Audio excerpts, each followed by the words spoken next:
Welcome to the Edufaith Essentials podcast. Edufaith Essentials is an educational podcast that provides essential information, resources, and tips about education, leadership, and topics about diverse learners. Diverse learners include students with disabilities who receive services under Section 504 or the Individuals with Disabilities Education Act, response to intervention and the multi-tiered system of support, English speakers of other languages, and related diverse learner categories. Edufaith Essentials' mission is to bring positive awareness and promote equity and inclusion in education by sharing information and topics about non-traditional learners.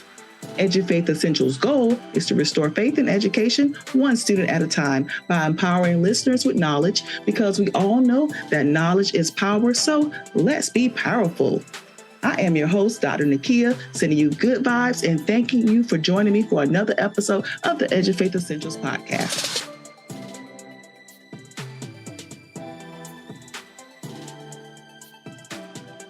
So let's begin with part 2 of our 2-part episode where we will be talking about Section 504 services. And in this section of the Edufaith Essentials podcast, I will provide essential tips for parents, teachers, and leaders. But before we start, and as we get into our new year, I wanted to share an Edufaith inspirational story. This story is coming from McAlester, Oklahoma, and this story is about a teenager named Reed Markham, and he gave away over 10,000 toys in his annual toy giveaway. He's been doing this drive since 2016, and people come from all over Oklahoma and surrounding states to get a toy from the annual J. Michael Toy Giveaway. Families from Oklahoma, Arkansas, Texas, and Kansas come to get a little Christmas cheer and toys from the annual J. Michael Toy Giveaway. Reed Markham started this toy drive in 2016 because he saw a need and he wanted to make sure that no child felt left out on Christmas morning. He saw the need and he started the toy drive. He wanted to ensure that all kids had a toy under their tree. Markham says the toys he give away wouldn't be possible without the help of the community. If you want to support future giveaways or donate to the cause, I will have the GoFundMe and the PayPal page on the Edufaith Essentials YouTube page. Thank you, Reed, for making Christmas a little bit sweeter and nicer for those families all over the Oklahoma area. Kudos to you and thank you for all that you do for being an inspiration. Now let's dive into some essential news. For essential news today, I want to announce this date to remember for March. Join me as I will be speaking at the Conference for Exceptional Children in 2024. See you in San Antonio. Yes, that's right. Dr. Nakia and Edufaith Essentials will be speaking at the Council for Exceptional Children's annual CEC conference. This year, I will be speaking on 2 books instead of 1. I'll be speaking on essential tips for Section 504 coordinators, and then I will be speaking on essential tips for special education leaders. And that is me proudly holding both of my books there on the slide. So see you in San Antonio at the 2024 CEC conference. I'll be speaking on March 14th. I'll be presenting essential tips for special education leaders from 11:45 to 12:30 on March 14th. And then I will be presenting essential tips for Section 504 coordinators on Thursday from 1 o'clock to 1:45 on March 14th. So I will see you in San Antonio at the 2024 Special Education Convention Center and Expo in San Antonio at the 2024 CEC Conference. And that will be it for Essential News. Now it's time for Essential Tips. The first essential tip I want to provide for parents is understand the basics of Section 504. So familiarize yourself with the key components of Section 504, and this includes understanding what qualifies as a disability, the concept of the 504 plan, and accommodations available under the law. I'm going to talk about my books in a little bit. I have a mini book, which is less than 15 pages, which is Essentials of Section 504, which will be really good for parents.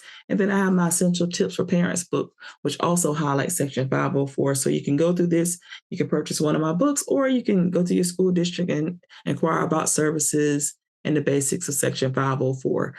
If you're looking to seek services for your child, Gather the relevant documentation. So bring any type of relevant medical or educational documentation related to your child's disability.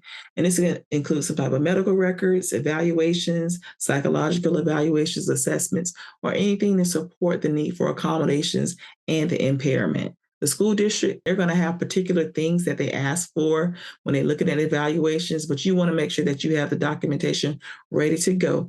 If you're looking to seek services for your child, make sure you understand the basics of 504, have the relevant documentation, and then identify who the local school coordinator is so you can seek services for your child. In addition to that, when you come to the district, make sure you know your child's needs. So be able to clearly articulate your child's needs and challenges and explain what you want the school district to help you with. Be specific about how these challenges impact your child's ability to access education and participate in school activities. Research accommodations. So you want to make sure you understand the different types of accommodations. And it would be really helpful if you brought some recommendations on what accommodations you think might be helpful for your child. Once you come together as a team, you may bring those accommodations to the forefront, and the team will determine what's appropriate in the educational environment. This can include accommodations to the learning environment, changes of how information is presented, adjustments, and some of those accommodations that I mentioned earlier. If you want to, you can always request a draft of the 504 plan in advance. So if it's not your first time having a Section 504 meeting with your child and you're doing an annual meeting, because a lot of districts meet once a year, you can request a draft in advance. And then from there, you can make suggestions, recommendations, or ask specific questions. Now, sometimes it's good to ask for the documentation ahead of time because it can be a little overwhelming when you're in a meeting with other adults and teachers and everything. So sometimes request a draft in advance, make proposed changes, or ask your questions. So when you come down and you're at the meeting, you can ask the questions and make sure you have a clear understanding and that you're being heard by the team and you're working collaboratively as a team. Prepare a parent report. As you're preparing for the meeting and you're coming together, maybe you want to jot down some of your child's strengths and some of their needs and any concerns that you have. So if you ask for the draft in advance and you review the information, maybe you can give the team a little paragraph or a summary during the meeting, summarizing what you see at home, summarizing your child's needs, the strengths, and any concerns you have. And then from there, they can answer any specific questions and the team can come together to determine what's going to be appropriate for your child in the educational environment, because you all both want to work collaboratively to enforce and be student-centered for what's going to be best for your child to be successful. If you need to and you still feel overwhelmed, bring a supportive advocate. If you feel it's beneficial to bring an advocate to the meeting, and this could be an educational advocate, a special education advocate, a teacher, or someone familiar with Section 504, ask to bring an advocate. A lot of districts have district level Section 504 coordinators, and maybe you want them to attend the meeting so they can help explain the process for you. Or maybe you want to hire an advocate and bring the advocate so they can explain the process. Whatever you need to feel confident and supported, request that as a part of the team and ask questions. Don't hesitate to ask questions. I mentioned this earlier. If you ask for a draft of the plan ahead of time, write down your questions. If something is unclear during the meeting, ask questions during the meeting. And even after the meeting, sometimes you have to marinate and process everything that's going on. You can always send an email, a follow-up email asking questions about or clarifying questions about what's important to you and what you want explained so you can understand how you can support your child at home and then understand how the school is going to support your child in the school setting. And then overall, you want to be collaborative. I keep saying the word collaborative. A collaborative mindset works best. You want to work with the school team to find solutions to meet your child's needs. But when you need to advocate and speak up, feel free to advocate and speak up. You have a voice. You are your child's number one advocate. So you want to be collaborative, but you also want to use your voice to ask those questions and make sure that you can ensure your child's success from the current year and any years in the future. After the meeting, if you have any follow-up questions, email the teachers, email the team, email the 504 coordinator, ask those follow-up questions, ask how regular communication will happen. And then as a parent, it's okay for you to communicate with the school and be collaborative and ask those questions to address your child's unique needs. Make sure that your questions are answered and make sure that you're well prepared, actively engaged in the process so you can create a positive and supportive learning environment for you and your child and ensure that they have the appropriate Section 504 services. My essential tips for teachers: please familiarize yourself with the key components of Section 504. Make sure you understand the processes for the local school district and make sure that you are following those plans. If you're unsure about Section 504, once again, you could always look at my books. I have a couple of books and I will go over all those in just a minute. But if you want to understand the foundations, you can go to your school district, your local 504 coordinator, or you can always look at one of my books and see if you make sure you understand the basic components of Section 504. From there, you want to make sure that you work closely whatever the team discussed, that you're taking that information back and implementing it into your classroom. Make sure that you're following that Section 504 plan to a T because it is a legal document. And as an educator, it is your professional duty to ensure that you are following that document so the district remains compliant. You want to make sure that you're collaborating with parents, your Section 504 local coordinator, any support staff to make sure that you're providing those accommodations logically and legally in the class environment and supporting those students' needs. You want to make sure that you adhere to any type of discussions and follow any type of discussions. And then as a team member, if you have any questions, that you ask questions during those 504 meetings as well, any clarifying questions with the parents or consulting with the parents or getting input from any specialists who are at the table who can support your understanding and implementation of the Section 504 process. Make sure that you are present when you're attending those annual Section 504 meetings. Make sure that you're providing your content knowledge and how that child is performing versus their peers to determine the appropriate accommodations for that child. Ensure that you are communicating with parents and that you have that open and regular communication with parents to discuss the 504 plans and any adjustments that you're making in the classroom or strategies to support the student's success. And then provide those reasonable accommodations in the 504 plan. You want to make sure that you're implementing those consistently, that you're documenting some way how you are providing those accommodations, and that you're able to speak to how those changes impact that child in the learning environment.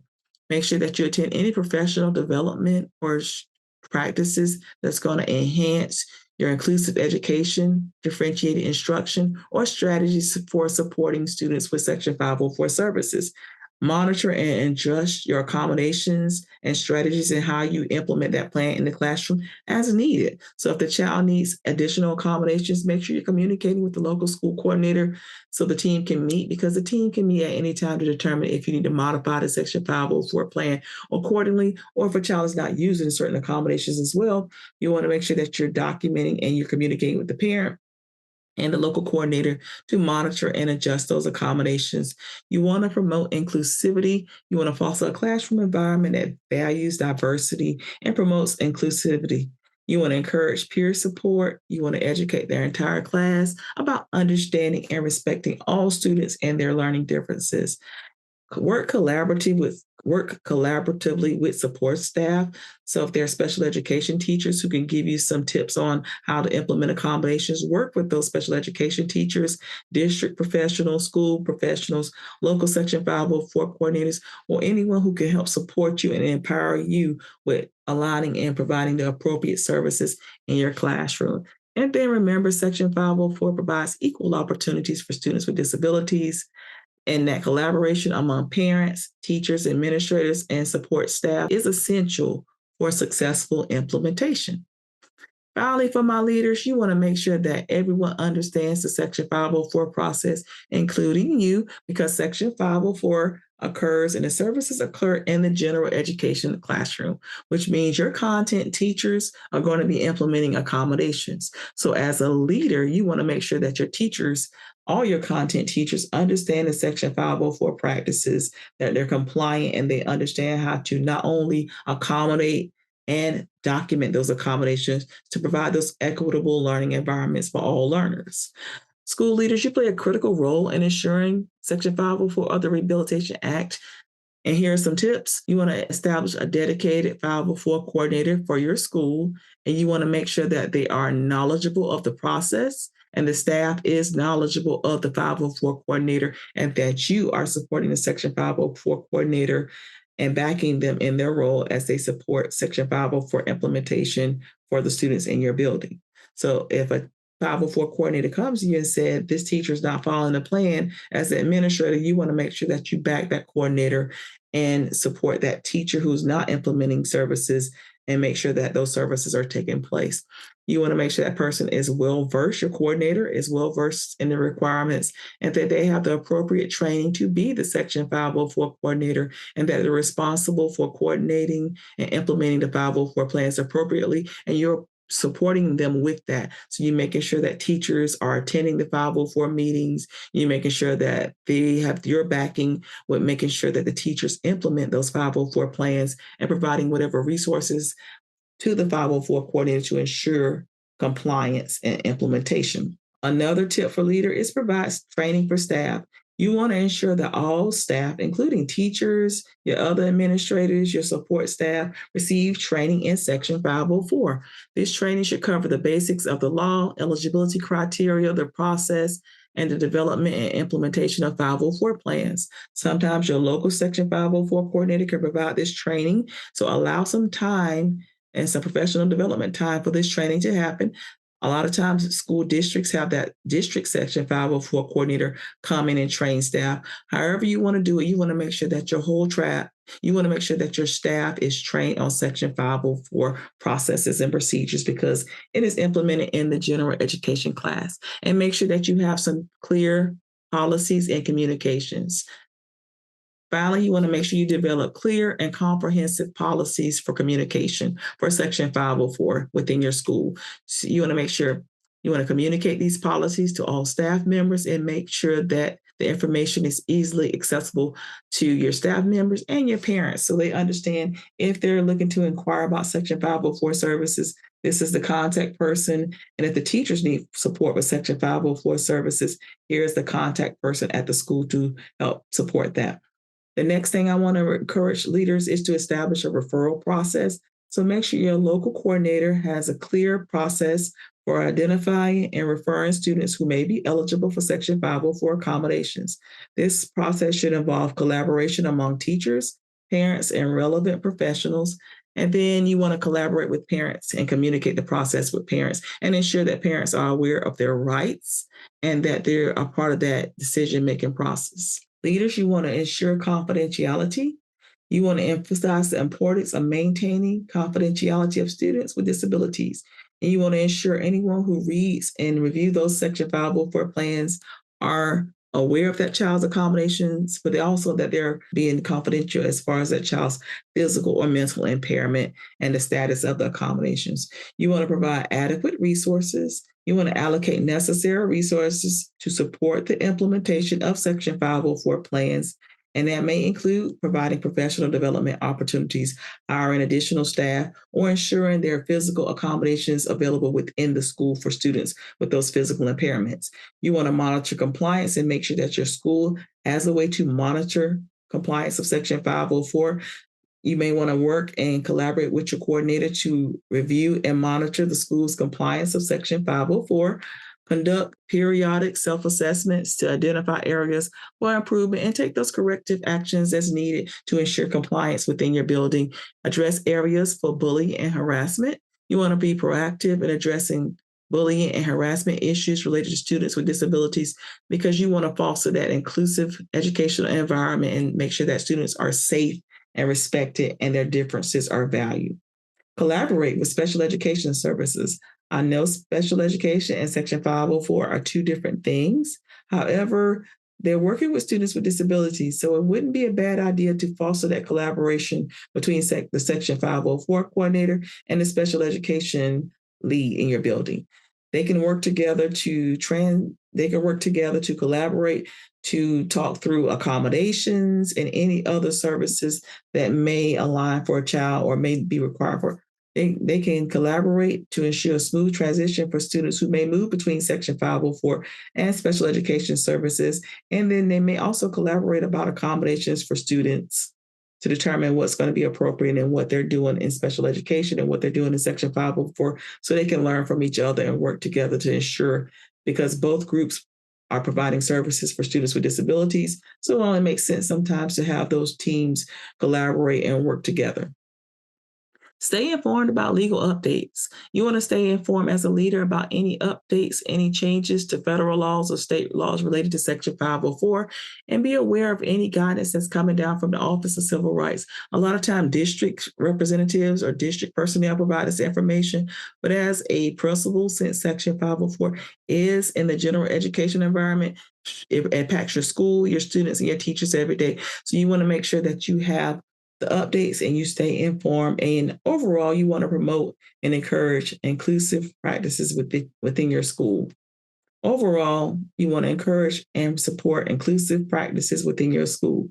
You want to promote a positive environment. You want to have that positive school culture. You want to celebrate diversity and ensure equal access and educational opportunities for all students when you're looking at Section 504.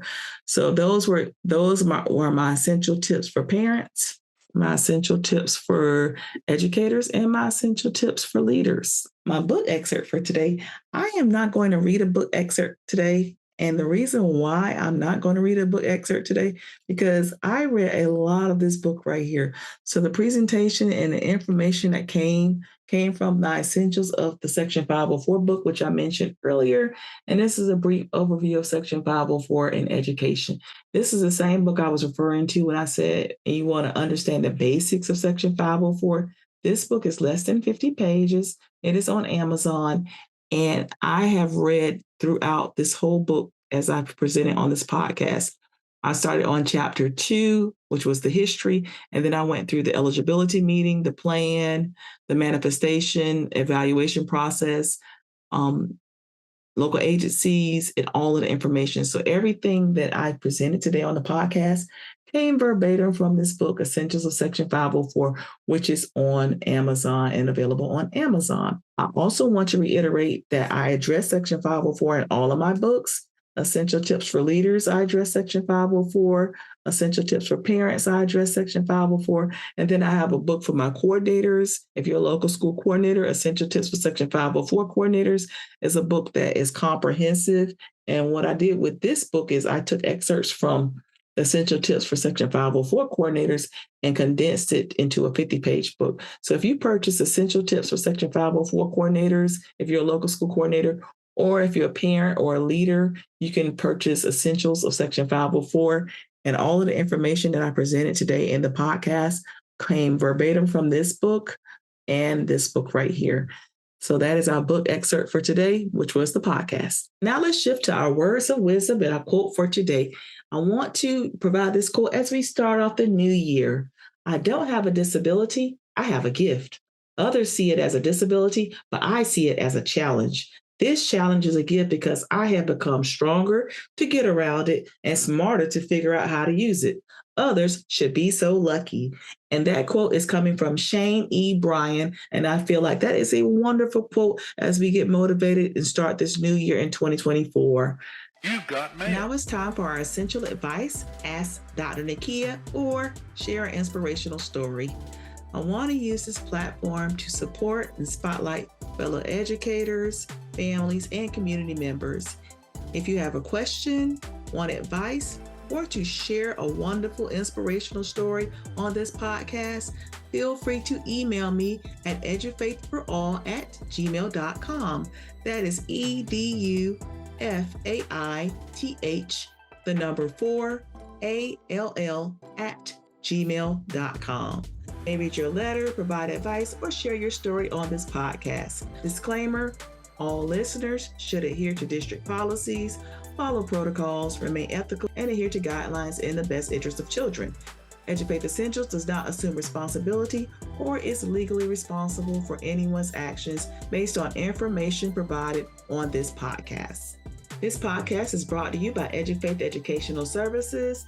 Some services offered through Edufaith Consulting include consulting and advocacy for parents, consulting for educators, leaders, and school districts, college accommodation advocacy, consulting and training, advocacy in supporting individuals with college accommodations, at the post-secondary level, as well as university trainings to support individuals with disabilities and services, parent education trainings, college and career coaching for students who are entering the workforce or the post-secondary college setting, business and district professional development and trainings for churches, nonprofits, businesses, districts, and communities, specializing in services for diverse learners, including students with disabilities, interventions under the multi-tier system of support, English speakers of other languages, education and leadership coaching, program development under services under IDEA, Section 504, trainings, diverse learners, and essential tips books. Feel free to go to www.edufaithconsulting.com to view all the services that Edufaith Educational Services. I want to encourage my believers to be blessed, all others be kind, be well, and be the change. Follow Edufaith on social media, Twitter, Edufaith S, on Instagram, Edufaith 2021, on LinkedIn, Edufaith Educational Services. Thank you for listening. Thank you for supporting Edufaith Educational Services and the Edufaith Essentials podcast. Subscribe and follow Edufaith Essentials on the Edufaith Essentials YouTube page and listen to the Edufaith Essentials podcast on all streaming platforms. Thank you for listening. Thank you for your support. Have a wonderful day and get essential.